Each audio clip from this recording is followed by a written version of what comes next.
Hello everyone, मैं हूं शिवम द्विवेदी और स्वागत है आप सभी का हमारे इस चैनल ज्ञानोदय के गुरुजी पर। आज की इस क्लास में हम लोग क्या बात करने वाले हैं, सबसे पहले उसकी बात कर ली जाए तो इस क्लास में आज हम बात करने वाले हैं इस क्वेश्चन की। और ये क्वेश्चन आपके 2020 के एग्ज़ाम में पूछा गया है और ये क्वेश्चन पूरे 7 नंबर का आपके एग्ज़ाम में पूछा गया है। ये आपके पहले सेट में क्वेश्चन पूछा गया था जो कि आपका सेट था NJ। ये जो आपका सेट था इसमें ये क्वेश्चन पूरे 7 नंबर का पूछा गया था। तो आप इन 7 नंबर को कैसे कवर करेंगे, ये इतना बड़ा सा क्वेश्चन आप कैसे लगाएंगे, इसके बारे में आज हम बात करेंगे। ये इसलिए भी इम्पॉर्टेंट है क्योंकि इस तरीके का क्वेश्चन कभी इससे पहले नहीं पूछा गया था, इसलिए 2021 के एग्ज़ाम के लिए ये क्वेश्चन बहुत ज़्यादा इम्पॉर्टेंट हो जाता है। इसलिए मैंने एक सेपरेट वीडियो में केवल ये क्वेश्चन बताने के लिए सोचा है ताकि इस क्वेश्चन को मैं अच्छे से समझा पाऊँ। इसमें कितनी सारी चीज़ें ज्ञात करनी है और साथ ही साथ आपका बेस भी आज ही इस क्लास में मजबूत हो जाएगा। क्योंकि अगर आपने इस क्वेश्चन को सॉल्व कर लिया और अगर आप किसी भी क्लास के बच्चे हैं, आप इंटर के हों या फर्स्ट ईयर के हों, आपको ये क्वेश्चन करना आना चाहिए, चाहे वो आप 10th क्लास के ही क्यों ना हो। ये स्पेशली वीडियो 10th क्लास के लिए है, लेकिन ये कोई भी बच्चा इसे देख सकता है। इसमें मैं आपको पूरा बेसिक भी बताऊंगा, साथ ही साथ पूरा क्वेश्चन कैसे सॉल्व करना है इसके बारे में भी हम बात करेंगे। तो चलिए इसे सॉल्व करते हैं और सबसे पहले हम इसे पढ़कर बता देते हैं कि आखिर इस क्वेश्चन में कैसे क्वेश्चन ये आपके एग्जाम में लिखा हुआ था, है ना। देखिए ध्यान से, ये लिखा था संलग्न विद्युत परिपथ में प्रतिरोधक। प्रतिरोधक क्या होते हैं, जो यहाँ पर ये डिजाइन जैसी आपको दिख रहे हैं इसको प्रतिरोधक कहते हैं, ठीक है। प्रतिरोधक कहते हैं और प्रतिरोध इसका गुण होता है, ठीक है। R1 R2 R3 तीनों 30 ओम है। देखिए आप ध्यान से, R1 R2 R3 बराबर 30 ओम है, मतलब इसकी भी वैल्यू 30, इसकी भी वैल्यू 30 और इसकी वैल्यू भी 30 ओम है। उसके बाद आगे लिखा है R4 बराबर 10 ओम है। R4 बराबर 10 ओम है, मतलब जो R4 वहाँ पर दिख रहा है ये आपका 10 ओम है। इसके बाद आगे क्या लिखा है, R5 और R6, R5 और R6 जो है वो आपका 40 ओम है। इसके बाद लिखा हुआ है इसमें प्रयुक्त बैटरी 16 वोल्ट, ये 16 वोल्ट की बैटरी है, 16 वोल्ट व शून्य आंतरिक प्रतिरोध वाली है। इस लाइन को समझ लीजिए, शून्य आंतरिक प्रतिरोध वाली। देखिए जो आपकी बैटरी होती है उसके घोल में भी एक प्रतिरोध होता है जिसे आंतरिक प्रतिरोध कहते हैं। वो आंतरिक प्रतिरोध इसका 0 है, ठीक है, मतलब इसमें कोई भी प्रतिरोध नहीं है। फिर आगे जा रहा, ध्यान से देखें, प्रत्येक परिपथ में क्या कह रहा है कि जो प्रतिरोधक लगे हैं R1 R2 R3 R4 और R5 और R6, उनमें बहने वाली धाराएं R1 पे I1 है, इसमें I2 है, इसमें I3 है, R4 धारा, R5 धारा और R6 धारा, मतलब इसमें जितनी भी धारा बह रही है वो धारा मुझे ज्ञात करनी है। फिर आगे देखिए क्या कह रहा है, कह रहे हैं कि प्रत्येक प्रतिरोधक के सिरों के बीच उत्पन्न विभवांतर भी ज्ञात कीजिए, मतलब कि मुझे इस पे कितना विभवांतर लग रहा है वो भी ज्ञात करना है, V1 V2 से लेकर V6 तक। क्वेश्चन थोड़ा बड़ा है इसलिए बहुत पेशेंस रखना पड़ेगा आपको अच्छे से। अगर आपने इसको आज समझ लिया तो पूरा कॉन्सेप्ट आपका क्लियर हो जाएगा। फिर आगे देखें ध्यान से क्या लिखा है, परिपथ में बहने वाली कुल धारा की गणना भी कीजिए, तो साथ ही कुल धारा I भी ज्ञात कीजिए, मैंने नीचे लिख दिया है। तो उम्मीद है आपको समझ में आ गया होगा कि मुझे क्या ज्ञात करना है और क्या क्या मुझे दिया है। मैं इस क्वेश्चन को सॉल्व करने की कोशिश करता हूँ। देखिए पहली बात तो इस R1 R2 और R3 को देखते हैं, ये तीनों के तीनों कौन से क्रम में जुड़े हुए हैं, समांतर क्रम में जुड़े हुए हैं। अगर आपको समांतर क्रम नहीं पता है तो आपको गूगल पे लिखना है समांतर क्रम संयोजन, चाहे आप हिंदी में लिखें या फिर इंग्लिश में लिखें, और पीछे लिख देना है ज्ञानोदय के गुरुजी। आपको ये वीडियो मिल जाएगा, आप पूरा निगमन वहाँ से देख सकते हैं, ठीक है। तो R1 R2 और R3 कौन से क्रम में है, समांतर क्रम में है, तो इसे हम यहाँ पर लिखते हैं। देखिए हल कैसे करेंगे, ध्यान से आप देखेंगे, लिखेंगे R1 हो गया, ठीक, कॉमा R2 और R3 कौन से क्रम में है, समांतर क्रम में है। पहले यही क्यों हम लोगों ने हल किया उसके बारे में भी हम बात करेंगे। समांतर क्रम में है। ध्यान से बस सुनिएगा, ये समांतर क्रम में है। इसका मतलब यहाँ से जैसे ही हम कुंजी को दबाते हैं, के मतलब की हो गया, ए मतलब एमीटर। एमीटर का काम क्या होता है? धारा को मापना। जैसे ही कुंजी को दबाते हैं धारा बहने लगती है। ये धारा जैसे ही बहती है यहाँ से पहले R1 R2 और R3 में जाती है। अगर R1 R2 और R3 के मान बराबर होंगे तो उसमें बराबर बराबर धारा जाएगी। इस बात को ध्यान रखिएगा, है ना। तो R1 R2 और R3 निकालेंगे तो इसका मतलब ये समांतर क्रम में है। तो इस समांतर क्रम का फॉर्मूला क्या होता है? 1/r equal to 1/r1 plus 1/r2 और प्लस 1/r3। तो 1/r लिखा। R1 की वैल्यू कितनी है, कितनी लिखी है? देखिए सबके 30 है, तो 1/, कितना 30। यहाँ पर भी 1/30 और यहाँ पर भी कितना हो गया? 1/30 हो गया। लासा ले लेंगे हम लोग तो 1/ कितना हो जाएगा? लासा ले लेंगे तो कितना आ जाएगा? 1 + 1 + 1 और नीचे कितना है? 30। तो ऊपर हो जाएगा 3 और नीचे हो गया 30। 1/r। तो इस तरीके से 3 × 1 = 3 और 3 × 10 = 30। अब देखिए r को 1 से मल्टीप्लाई करें तो r हो गया और इसको इससे मल्टीप्लाई किया तो कितना हो गया? 10 हो गया। इस प्रकार से मैंने ये निकाल लिया कि यहाँ पर इस जगह पर और यहाँ से यहाँ पर कितना प्रतिरोध है? 10 है। ठीक, अब हम लोग R5 और R6 निकालेंगे। जब R5 और R6 को निकाल लेंगे जोड़कर, फिर उसके बाद मुझे इन दोनों को जोड़ लेना है। ठीक है, जोड़ने के बाद क्या करना है? ध्यान से सुनिएगा। जब ये दोनों जोड़ लेंगे तो जो आंसर आएगा वो यहाँ पर अब 3 जुड़कर 1 हो गया है, ये जुड़कर 1 हो गए और R4 वो तीनों की तीनों श्रेणी क्रम में हो जाएंगे क्योंकि सब में धारा समान बहेगी। समांतर क्रम क्या होता है? धारा अलग अलग बहेगी। सब में देखिए इसमें अलग और इसमें अलग, लेकिन मात्रा उनकी समान होगी, है ना। जितनी बार धारा यहाँ से निकलेगी।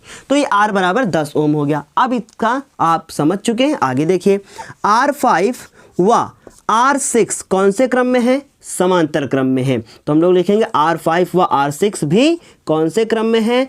समांतर क्रम में है। समांतर क्रम में है। तो इस प्रकार से ये समांतर क्रम में हो गया। ठीक, तो हम लोग फॉर्मूला क्या लिखेंगे? 1/r इक्वल टू, फॉर्मूला क्या होता है? 1/r1। तो कोई बात नहीं, हम लोग को फॉर्मूला बस इतना याद रखना है कि समांतर क्रम को ऐसे जोड़ा जाता है। जो नंबर यहाँ पड़ा होगा वही नंबर लिख देंगे, उससे कोई फर्क पड़ता नहीं। तो 1/r हो गया। इसे क्या मैं RA लिख लूँ? कोई प्रॉब्लम नहीं होगी, है ना। तो RA इसलिए लिख रहे हैं ताकि आपको आगे भी समझ में आ सके। तो ये RB हो गया। ठीक, अब मैंने लिखा 1/r5। R5 की वैल्यू कितनी है? 40। तो मैंने कितना लिखा? 40। फिर उसके बाद ये कितना हो गया? ये भी हो गया 40। अब इसको जोड़ दीजिए। अगर जोड़ देंगे तो 1/RB इक्वल टू कितना आ जाएगा? देखिए ध्यान से, 1/40 1/40 तो 2/40। ऐड कर लिया मैंने तो ये कैंसिल आउट करेंगे, 20 हो जाएगा। तो इसका इससे मल्टीप्लाई, इसका इससे मल्टीप्लाई, तो RB इक्वल टू कितना आ जाएगा? 20 और यहाँ पर ओम लिख दीजिए। तो 20 ओम हो गया हमारा किसका वैल्यू? RB का वैल्यू। क्या इतनी बात आपको अच्छे से क्लियर समझ में आ गई? RA निकाल लिया, RB निकाल लिया। अब वो क्या लिखा हुआ है? R4। अब अगर मैंने इन सबको ऐसे जोड़ लिया है तो इसका मतलब यहाँ पे जुड़कर RA हो गया, यहाँ पर जुड़कर RB हो गया और वहाँ पे वो R4। यहाँ से जितनी धारा निकलेगी वो RA में जाएगी, फिर वो R4 में जाएगी, फिर वो RB में जाएगी। तो इसका ये मतलब हुआ कि तीनों श्रेणी क्रम में है। क्लियर बात? तो इसका मतलब तीनों श्रेणी क्रम में है। इतना आप नोट कर लीजिएगा। अब आगे देखते हैं हम लोग, है ना। यहाँ पर हम लोग लिख लेते हैं कि मेरा कितना कितना आंसर आया है। RA बराबर कितना आंसर आ गया है? 10। RB बराबर कितना आंसर आ गया है मेरा? 20। अब आगे इसको साफ करेंगे हम और फिर से बताएंगे, क्योंकि डायग्राम नहीं मिटा सकते हैं। अगर डायग्राम मैंने मिटा दिया तो आपको फिर समझाने में प्रॉब्लम हो जाएगी, है ना। तो इसीलिए डायग्राम मैंने अच्छे से बना दिया था ताकि आपको समझने में कोई प्रॉब्लम न। और ये 7 नंबर का क्वेश्चन है, इसलिए अगर इसको आप आधे घंटे में भी समझते हैं तो समझ लीजिए कि आपने बहुत अच्छा कर लिया, जो आपने पूरा समझ लिया है अच्छे से, है ना। तो अब देखिए ध्यान से, हम यहाँ पर लिखेंगे फिर से RA, R4 और RB कौन से क्रम में हो जाएंगे? श्रेणी क्रम में होंगे। श्रेणी क्रम में है। अगर ये श्रेणी क्रम में है, ध्यान से सुनिएगा मेरी बात को, अगर ये श्रेणी क्रम में है तो इसका मतलब R इक्विवेलेंट, मतलब जो तुल्य प्रतिरोध निकलेगा, R तुल्य प्रतिरोध, वो कितना निकलेगा? ध्यान से सुनिएगा, क्या निकलेगा? RA प्लस R4 और RB ये निकलेगा। क्यों? ऐसा क्यों किया मैंने? ऐसा इसलिए किया, ध्यान से सुने, क्योंकि फॉर्मूला होता है R बराबर R1 plus R2 plus R3, पर वहाँ तो 1 2 3 तो है नहीं, तो कोई बात नहीं, जो नाम लिखा है वही लिख देंगे। तो हम लोग क्या लिख देंगे? RA, फिर यहाँ पे लिख देंगे RB, और ये कौन हो गया? R4। तीनों को जोड़ लिया मैंने। क्लियर? इतनी बात समझ में आ गई। अब देखो R इक्विवेलेंट, ठीक, R इक्विवेलेंट, RA की जो वैल्यू है वो कितनी है? मैंने अभी निकाली थी, 10 हो गई। R4 की वैल्यू कितनी है? 10 हो गई, 10 लिखा मैंने। और RB की वैल्यू कितनी है? अभी अभी निकाली थी, 20। इसलिए R इक्विवेलेंट की जो वैल्यू हुई वो हो गई 40 ओम। इतनी बात तो क्लियर समझ में आ गई होगी कि R इक्विवेलेंट की जो वैल्यू होगी वो हो जाएगी मेरी 40 ओम। ये बात आपको क्लियर समझ में आ गई। अब मैं आपको बताऊं, मैंने तुल्य प्रतिरोध R बराबर 40 ओम निकाल लिया, ठीक। परिपथ में 16 वोल्ट की बैटरी जुड़ी हुई है। अब मुझे धारा निकालनी है। तो धारा अगर निकालनी हो, प्रतिरोध आपको पता हो, विभवांतर आपको पता हो, तो सिर्फ और सिर्फ ओम चाचा का नियम लगा देना है। ओम चाचा क्या कह के गए थे? उन्होंने कहा था कि ओम के नियम के अनुसार कि किसी परिपथ के सिरों के बीच लगने वाला विभवांतर और उसमें बहने वाली धारा का अनुपात एक नियतांक होता है ना? कहा था कि नहीं? का अनुपात एक नियतांक होता है, जिसे ओम का नियम कहते हैं। यही तो कहा था उन्होंने। बस ओम चाचा को ले आइए और उसके बाद धारा निकाल लीजिए। तो कैसे करेंगे? ध्यान से सुनिए। हम लोग लिखेंगे अतः परिपथ से बहने वाली धारा। अतः कुल धारा अगर मुझे निकालनी है तो हम कैसे निकालेंगे? ध्यान से सुने। कुल धारा जो निकलेगी वो कैसे निकलेगी? कुल विभवांतर, है ना? इसका मतलब विभवांतर आपको दिख रहा है ना अच्छे से? विभवांतर, और अपॉन में क्या लिखोगे? विभवांतर के विभवांतर अपॉन क्या लिखोगे आप? देखिए ध्यान से, कुल धारा क्या होता है फॉर्मूला? I बराबर V अपॉन R, या फिर R बराबर V अपॉन I, एक ही बात है ना? तो R की वैल्यू कितनी है? विभवांतर मतलब प्रतिरोध, तो विभवांतर बटे क्या? प्रतिरोध। ये कहाँ से फॉर्मूला लिख दिया गया है? I बराबर V अपॉन R, और यही है R इक्विवेलेंट, ठीक। V की वैल्यू कितनी है? 16, और R की वैल्यू कितनी है? 40। ये 40 हो गया, और ये हो गई I। तो I बराबर कितना आंसर आ गया? 16 एकम 16 तो कटेगा नहीं, 8 दूनी 16 और 8 पचे 40। इसका मतलब जो R इसकी वैल्यू I है, I की, वो हो गई 2 अपॉन 5। इसको सॉल्व कर लीजिए, 2 लिखिए और 5 लिख दीजिए, पॉइंट लगाइए और 0, 4 पंचे 20 हो गया। इसका मतलब परिपथ से रहने वाली जो कुल धारा होगी वो कितनी हो जाएगी? 0.4 एम्पियर। अब आपको समझ में अच्छे से आ गया होगा कि 0.4 एम्पियर आपका आंसर आया है वो क्या है? एकदम सही है। इस तरीके से मैंने परिपथ से बहने वाली कुल धारा की गणना कर ली है। क्लियर है इतनी बात? अब मुझे I1, I2, I3 सब कुछ निकालना है, ठीक। इतनी बात आपको अच्छे से क्लियर समझ में आ जानी चाहिए कि I1 भी निकालनी है, I2 भी निकालनी है, I3 भी, I4, I5, I6 सब निकालना है। लेकिन इतना बात क्या आपको समझ में आया है अच्छे से? अगर इतनी बात आपको अच्छे से समझ में आई है तो प्लीज़ वीडियो को लाइक कीजिएगा, चैनल पे नए हैं तो सब्सक्राइब कीजिएगा, और साथ ही साथ अपने दोस्तों के साथ इसको शेयर करना ना भूलिएगा, क्योंकि शेयर करना बहुत ज़्यादा ज़रूरी है। ज्ञान बांटने से बढ़ता है, छुपाने से नहीं बढ़ता। इतनी बात आप ध्यान रखिएगा, ठीक। अब देखिए ज़रा ध्यान से, अब मैंने इतना तो निकाल लिया है, कुल धारा निकाल ली है। अब मेरी बात फिर से ध्यान से सुने। सारी वैल्यू जितनी जितनी मेरी आई हैं वो मैं लिखता जा रहा हूँ ताकि आपको बाद में प्रॉब्लम ना हो। R इक्विवेलेंट की वैल्यू कितनी है? 40। I की वैल्यू मैंने कितनी निकाल ली है? वो कितनी निकाल ली है मैंने? 0.4 एम्पियर। क्या इतनी बात आपको अच्छे से क्लियर समझ में आ गई है कि जो 0.4 एम्पियर की वैल्यू मैंने निकाली है वो एकदम राइट है। अब मुझे करना क्या है? I1 निकालनी है, I2 निकालनी है, I3 निकालना है, I4 निकालना है, सारी वैल्यू निकालनी है। पर उसके लिए आपको ज़्यादा कुछ करने की ज़रूरत नहीं है, आपको कुछ थोड़ा समझना है। देखिए, परिपथ से 0.4 एम्पियर की धारा निकलती है। वो जब इस स्थान पर पहुंचती है, जब इस जगह पर पहुंचती है, तो उसको दिख जाता है एक क्या? 3 मार्गों वाला क्या रास्ता। मतलब इधर भी जा रहा है, उधर भी जा रहा है, उधर भी जा रहा। एक सीधे जाता है, एक घूम के जाता है, एक ऐसे जाता है, पर आगे जाके फिर मिल जाते हैं। इसका मतलब ये हुआ कि जो 0.4 एम्पीयर की धारा यहाँ पर पहुंची थी, अब वो 3 हिस्सों में बट जाएगी। बटेगी कि नहीं बटेगी? अब बात ये उठती है कि कैसे बटेगी, किसके पास कितनी जाएगी। तो मेरे लाल एक बात ध्यान रखना, ये बात बहुत इंपॉर्टेंट है। अगर R1 R2 R3 बराबर नहीं होते तो धारा बराबर नहीं जाती, लेकिन अगर R1 R2 R3 तीनों की वैल्यू बराबर है तो फिर R1 के पास जो धारा होगी वही R2 के पास होगी, वही R3 के पास होगी। क्लियर है इतनी बात? और अब ये सवाल उठता है कि सर जब बराबर नहीं होंगे R1 R2 और R3 तो सर हम कैसे धारा की गणना करेंगे? तो मेरे लाल कक्षा 10 में ऐसा नहीं पूछा जाता। अगर यही आप 12th क्लास में होते, क्योंकि 11th में विद्युत चैप्टर नहीं है, अगर आप 12th क्लास में होते फिर आपको ये क्वेश्चन दिया जाता, फिर आपको एक ओम चाचा फेल हो जाते, वहाँ पे दूसरे चाचा के चाचा आ जाते और वो चाचा का नाम था किरचाफ चाचा, और किरचाफ चाचा का यूज करके, उनके फॉर्मूले का यूज करके तब इस क्वेश्चन को सॉल्व करना होता। इसलिए आपको केवल ओम चाचा के बारे में पता है, उनके चाचा जो किरचाफ चाचा थे उनके बारे में आप इंटर क्लास में पढ़ेंगे। ठीक मेरे लाल? अब सुनो मेरी बात, R1 R2 और R3 के पास कितनी कितनी धारा होगी उसकी गणना करते हैं। सेम होगी ना मेरे लाल? अब देखो जरा ध्यान से, क्या लिखेंगे? R1 R2 व R3 के पास क्या धारा, कितनी धारा होगी? I1 I2 और I3 होगी कि नहीं होगी?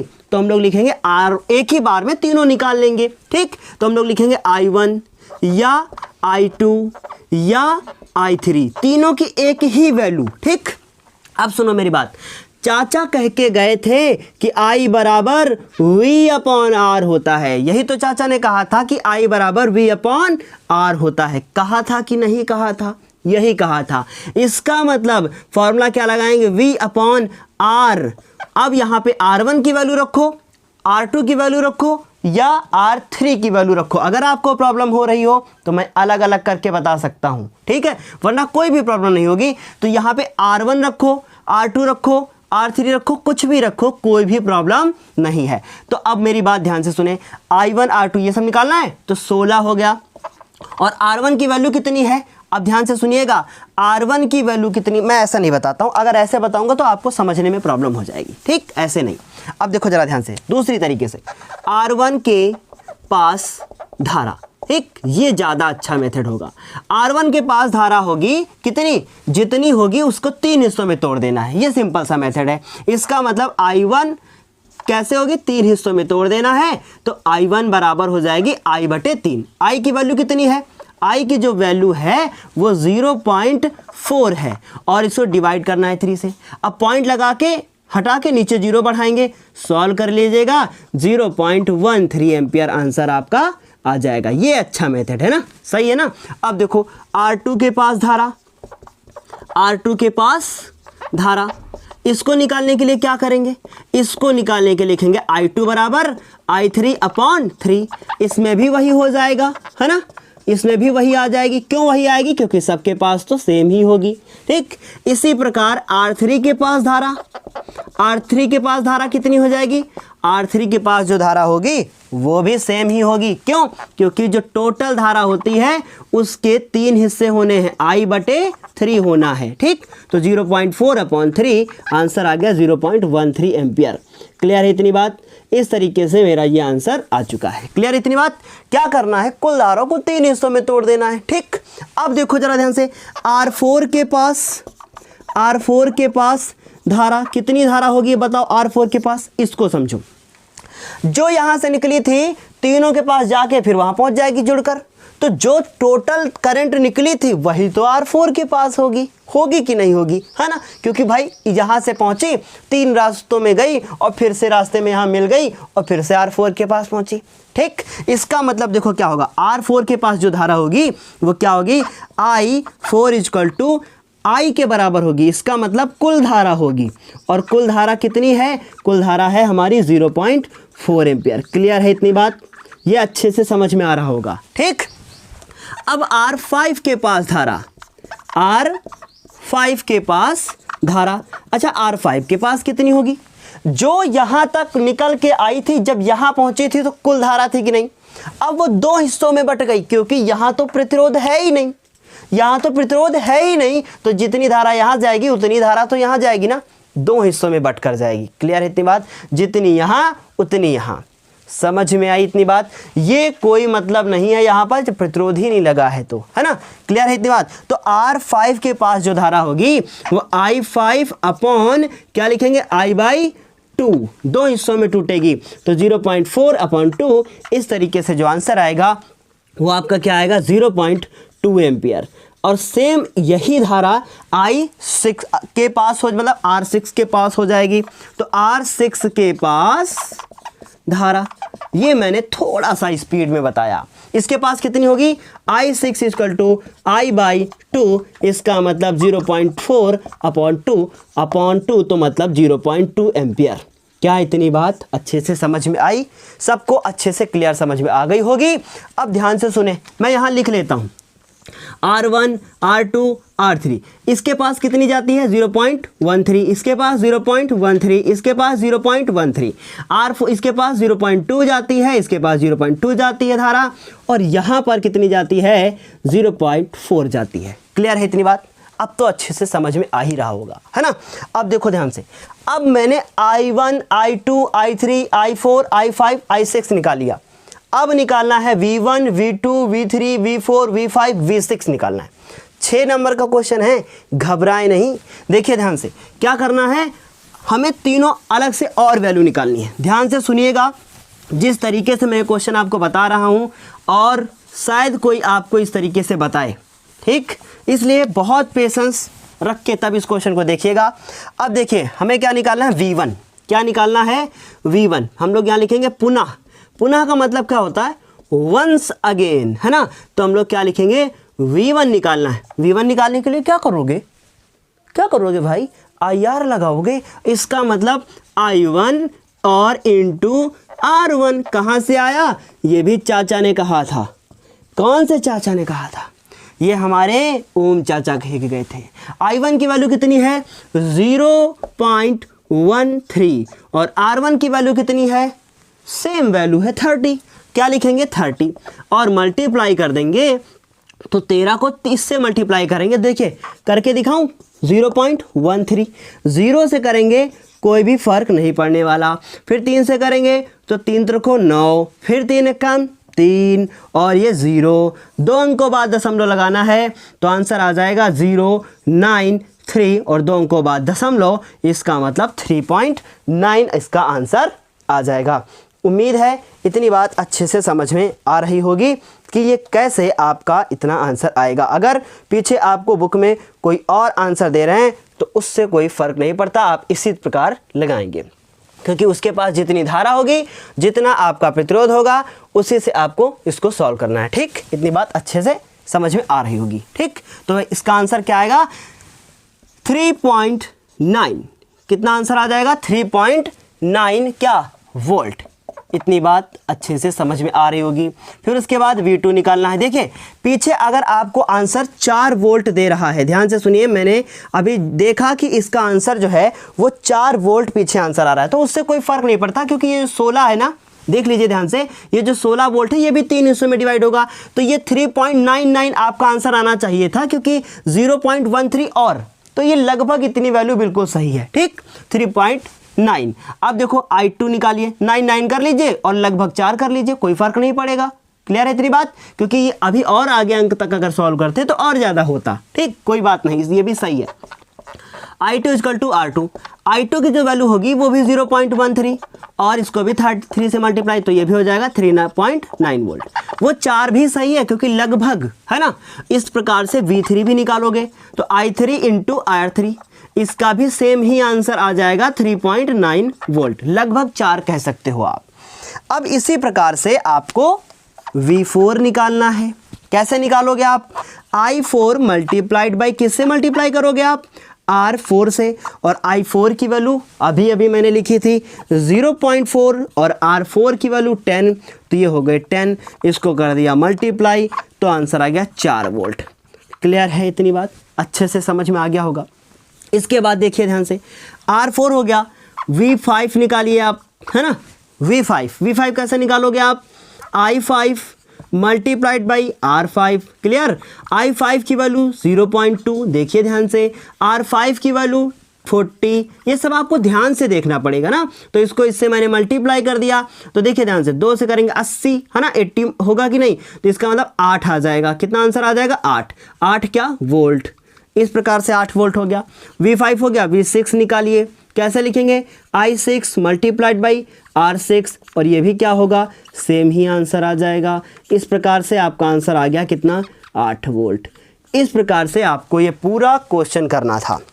उम्मीद है पूरा अच्छे से समझ में आया होगा, हर एक पॉइंट आपको अच्छे से क्लियर समझ में आया होगा, और साथ ही साथ कुल धारा भी निकालनी थी, वो मैंने पूरी निकाल दी है। ठीक, इतनी बात अच्छे से अगर समझ में आई है तो प्लीज़ कमेंट करके मुझे बताइएगा कि आपको ये वीडियो कैसा लगा, और साथ ही साथ अगर बहुत ज़्यादा स्पीड में पढ़ाया है तो आप स्लो जो है मोशन लगा के कर लीजिएगा, देख लीजिएगा, क्योंकि स्पीड को चेंज कर सकते हैं, यूट्यूब पे आपको पता होगा।